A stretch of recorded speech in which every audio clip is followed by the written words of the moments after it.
dati yung may-ari nito, mga kaprobinsya, siguro bandang dito nagtayo ng bahay dito sa area na to.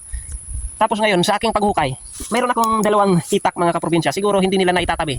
Hindi nila naitatabi mga kaprobinsya yung itak kung saan-saan lang. Ang delikado naman mga kaprobinsya kung saan-saan lang dahil dito ay napakagubat yung ating area noon mga kaprobinsya na kindiring lang natin.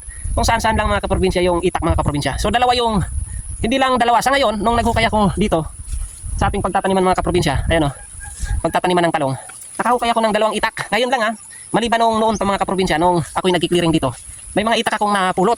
Pakita ko sa inyo mga kaprobinsya.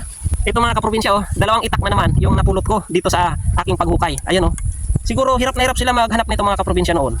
Halos matunaw na ng kalawang. Halos matunaw na ng kalawang mga kaprobinsya kita mo. Sayang mga kaprobinsya, kaya yung ating mga gamit dito nakatabi talaga ng maayos. Tsaka hindi natin pinababayaan kasi sayang sayang. Asero pa naman siguro to. Ang daming itak kong nakukuha mga kaprobinsya na ganito na yung itsura, kalawangin na.